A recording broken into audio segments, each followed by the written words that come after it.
भारत और श्रीलंका के बीच खेला जा रहा है यह अहम मुकाबला श्रीलंका के आर प्रेमदासा स्टेडियम में शुरू होता है, जहां दोनों टीम के कप्तान टॉस के लिए बीच मैदान पे आते हैं और टॉस में बाजी यहां भारतीय कप्तान महेंद्र सिंह धोनी ने मारी है और पहले बल्लेबाजी करने का लिया है फैसला। बल्लेबाजी के लिए मैदान पे दस्तक दे चुके हैं मुल्तान के सुल्तान वीरेंद्र सहवाग और दूसरी छोर पे उनका साथ देंगे master blaster Sachin Tendulkar. Let's go. पहले ओवर की पहली गेंद, सामने है सहवाग और पहली गेंद पर सहवाग ने जिस जोरदार अंदाज में बल्ला घुमाया है उसे देखकर यकीनन डर श्रीलंका के गेंदबाजों के दिल में समा चुका होगा। अगली गेंद सहवाग का ऑफ साइड में जबरदस्त ड्राइव, जिस नाम के लिए सहवाग जाने जाते हैं, अपना वह काम बखूबी पूरा करके दिखाते हुए पहली गेंद से ही गेंदबाजों के सीने पर चढ़कर तांडव मचाना, यही तो सहवाग की पहचान है।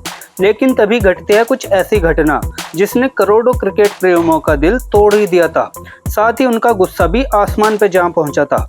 यहाँ सचिन पूरी तरह से कंफर्म थे कि अंपायर ने उन्हें गलत आउट दिया है। यहाँ श्रीलंका को एक ऐसी सफलता उसके हाथ लगी थी जो बिल्कुल भी जायज नहीं था। और क्या था यह मामला, आइए रिप्ले में देखते हैं। और पहली झलक देखने के बाद अंपायर को तो छोड़िए, किसी भी आम आदमी को इतना तो पता चल ही जाएगा कि गेंद लेग स्टंप से बाहर पिच हो रही थी। रिप्ले में साफ दिखा कि गेंद लेग स्टंप से काफी बाहर पिच कर रही थी, लेकिन तब ऐसा नियम था कि एक बार अंपायर ने अगर आउट दे दिया तो बस वह भगवान का वचन के जैसा होता था। यहाँ सचिन एक ऐसी गलती की सजा भुगत करके पवेलियन वापस लौट रहे थे जो गलती उन्होंने करी ही नहीं थी। खैर, अब नए बल्लेबाज गौतम गंभीर लेंगे सचिन की जगह और वीरेंद्र सहवाग के साथ देखना होगा कि किस अंदाज में गंभीर और सहवाग भारतीय पारी को आगे बढ़ाते हैं। गौतम गंभीर अगर बात करें इनके रिसेंट फॉर्म की तो ये लो भैया, इन्होंने पहली गेंद से ही बता दिया कि आज यहाँ पे मेरी तो धाक चलेगी।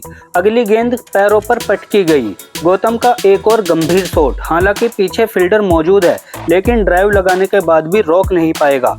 एक और चौका गौतम गंभीर के खाते में आता हुआ और गंभीर का ये वाला शॉट देखकर तो ऐसा लग रहा है जैसे सौरव गांगुली की आत्मा आज गौतम गंभीर में समा गई है।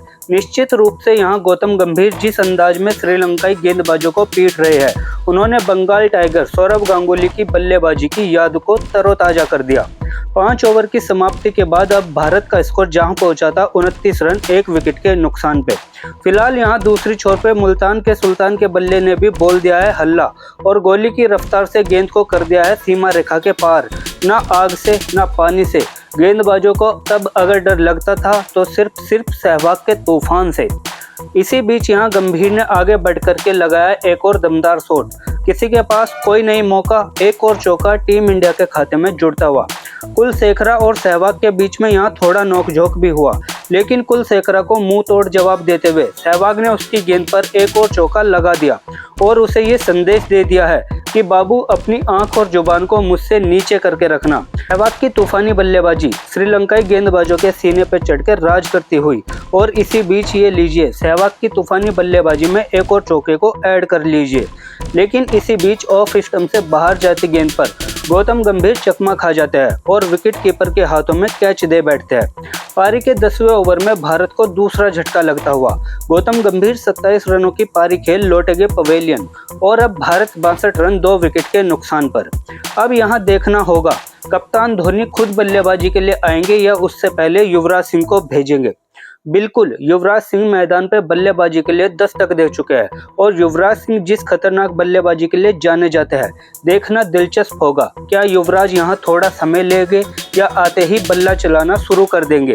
लेकिन उससे पहले स्ट्राइक पर थे सहवाग और जब स्ट्राइक पर सहवाग हो तो गेंदबाजों के साथ इंसाफ करने की कोई उम्मीद कर ही नहीं जा सकती। सहवाग का बल्ला बम बम बोल रहा है और चौके छक्कों की बरसात भी दिल खोल के हो रही है। और इसी बीच ये लो श्रीलंका वालों, जरा युवराज सिंह के बल्ले का स्वाद भी तो चख लो। ये भारतीय टीम के ऐसे बल्लेबाज थे जिनको किसी भी देश के गेंदबाज हमेशा दुआओं में याद रखते थे। अगली गेंद ऑफ स्टंप से बाहर जाती गेंद, जिसे सहवाग ने घसीट करके 30 गज के घेरे के ऊपर से एक बार फिर से उड़ा दिया है। और गैप की तो बात ही मत कीजिए, चाहे फील्ड के किसी कोने में जहां भी फील्डर खड़ा कर लीजिए, सहवाग गैप ढूंढने में तो सबके बाप हुआ करते हैं। यहाँ पर सहवाग ने गैप तो ढूंढ लिया है लेकिन रफ्तार थोड़ी धीमी है पहला रन तेजी से पूरा किया, दूसरा भी कंप्लीट करेंगे और ये तीसरे के लिए भी निकल पड़े, लेकिन खतरा यहाँ पे होता हुआ डेंजर जोन पर थे सहवाग और शायद यहाँ पे सहवाग को रन आउट होकर के पवेलियन वापस जाना पड़ेगा। श्रीलंकाई खेमे में खुशी का माहौल और सहवाग तो क्रीज से निकल भी चुके हैं। शायद उन्हें पता लग गया है कि मैं यहाँ पर रन आउट हो चुका हूँ। रिप्ले में कंफर्म है सहवाग आउट हो चुके हैं और एक बड़ा झटका सहवाग के रूप में यहाँ भारत को लगेगा।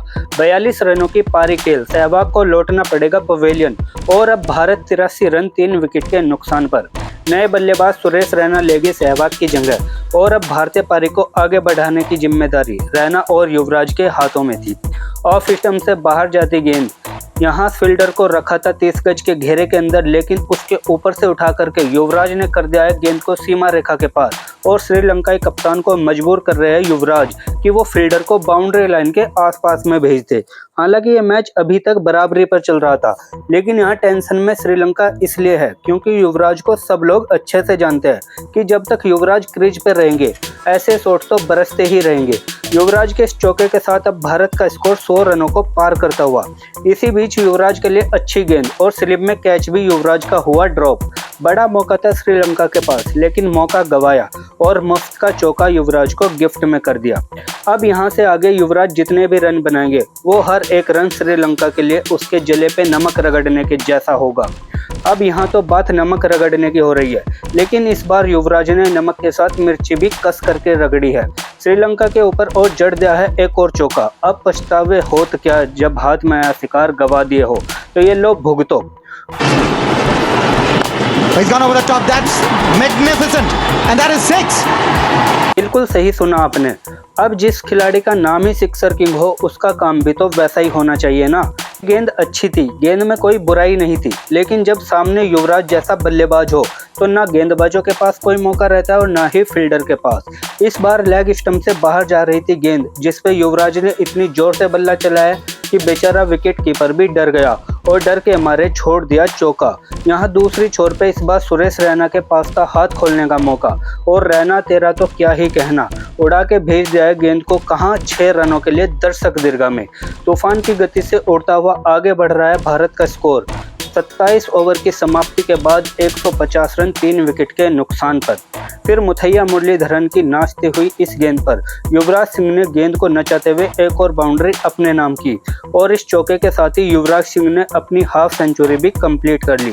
यहाँ भारतीय टीम बड़े ही मस्त अंदाज में अपनी पारी को आगे बढ़ा रही थी, लेकिन इसी बीच सुरेश रैना 29 रनों की पारी खेल भारतीय टीम का साथ छोड़ देते हैं और 31 ओवर के बाद अब भारत का स्कोर 168 रन 4 विकेट के नुकसान पर।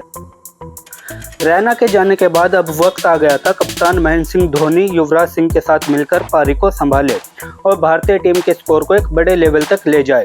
यहाँ पीछे फील्डर तो था मौजूद जरूर, लेकिन उसको छकाते हुए गेंद निकल गई एक और चौके के लिए। विकेट गिरे तो गिरे, लेकिन रन गति की रफ्तार न थमे। युवराज सिंह तो इसी मनसा के साथ बल्लेबाजी कर रहे थे, लेकिन तभी 34वें ओवर की पहली गेंद पर युवराज सिंह को LBW आउट करार दे दिया जाता है और यहाँ एक बार फिर से गलत अंपायरिंग। सिंह के चेहरे, उनका हाव भाव देखकर तो ऐसा लग रहा था कि एक बार फिर से भारतीय टीम को गलत अंपायरिंग का सामना करना पड़ा है। आज ऐसा लग रहा था कि अंपायर पूरी तरीके से श्रीलंका के सपोर्ट में खड़े थे, क्योंकि युवराज सिंह को पूरा भरोसा था कि गेंद उनके बल्ले से टच होने के बाद पैड पे लगी है, लेकिन अंपायर के फैसले के कारण यहाँ युवराज को वापस लौटना पड़ेगा।